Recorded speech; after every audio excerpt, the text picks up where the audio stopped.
Leaders, your chain is only as strong as your weakest links. High employee turnover is a major issue facing leaders and organizations today.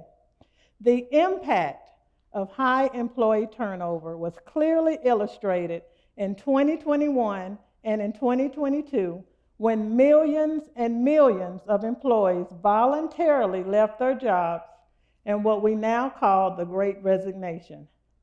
This left organizational leaders unable to meet their daily, weekly, monthly, and annual operational goals. Even now, in 2023, the issue of high employee turnover continues to plague our organizations and will continue to be an issue into 2024 and beyond. Leaders, your chain is only as strong as your weakest links. A chain is a series of links, usually made of metal, joined together with the purpose of holding something together or supporting a structure. Each link is independent and individual, and they are interdependent, meaning they are joined together for a purpose, to hold something together. Now think about this. Usually when a chain breaks, for the most part, the link itself remains intact. It's the small section that holds the chain together that breaks. A chain is only as strong as its weakest links. The same is true for an organization.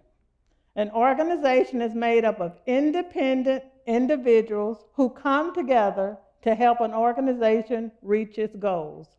Strongly connected employees are necessary for the success of the organization.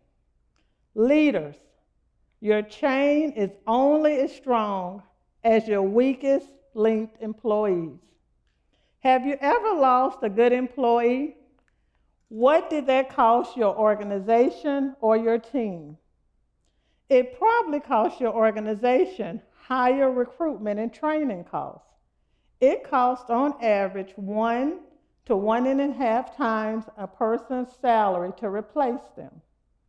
It probably costs your team lower productivity.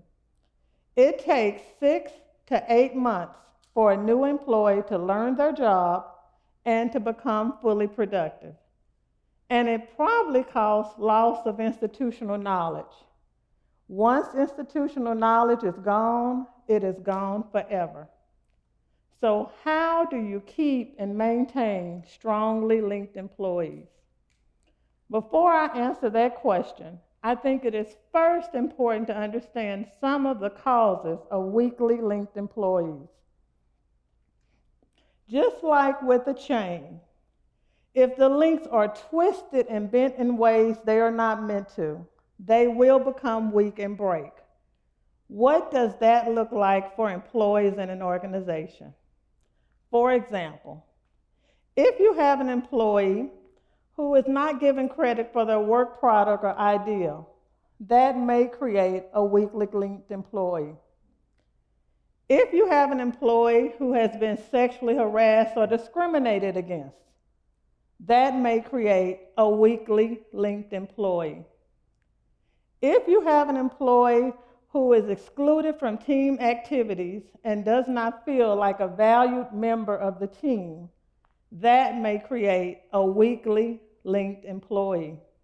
This is just 3 examples of how ineffective leadership and toxic work environments can cause weakly linked employees. I have personally seen and experienced this type of ineffective leadership. Many, many years ago, I had the unfortunate opportunity to work under an ineffective leader in a very toxic work environment. As with any new job, I was happy to be a part of my new organization and my team.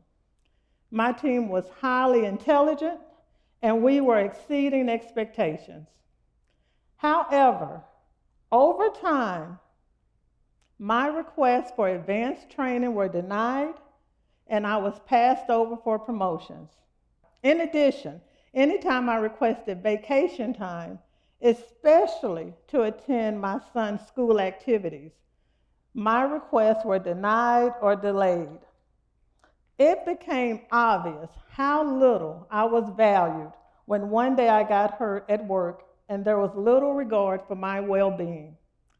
I was officially a weak-linked employee. As with my personal example and the other examples that I shared, leadership caused, created, and manifested their own weak-linked employees. As with my personal example and the examples I shared, leadership caused and created their own weak-linked employees. Now think about this. What long-term impact could the employee who was not given credit for their idea have contributed to lead to a more successful organization? What new ideas or innovative solutions could the employee who was sexually harassed or discriminated against have contributed to help the organization be more competitive? So now, back to the question I posed earlier. How do you keep and maintain strongly linked employees? To keep and maintain strongly linked employees, it is important to value and respect your employees. It is important to treat your employees as individuals with career goals, dreams, and aspirations. Just like with a chain, it is important to periodically inspect those links for possible weak connections. The same should be done with your employees. They should be checked on to see if they have any complaints, concerns, or issues. And once issues are identified that are causing your employees to feel undervalued, disrespected, or discriminated against, steps should be taken to improve leadership and create a better work environment where employees feel strongly linked to the organization. To assist with this, remember the acronym LINKED. L stands for lay a foundation for an inclusive and respectful work environment. Employees should feel comfortable being their authentic selves at work. I stands for implement creative employee programs where employees' diversity and unique attributes are celebrated. N stands for nurture your employees' career goals, dreams, and aspirations. K stands for know your employees, be aware of any concerns they have, and take action to address those concerns. E stands for enforce non-discriminatory policies and procedures. And D stands for decide to strengthen those connections. Leaders, your chain is only as strong as your weakest linked employees. Strengthen those connections. Thank you.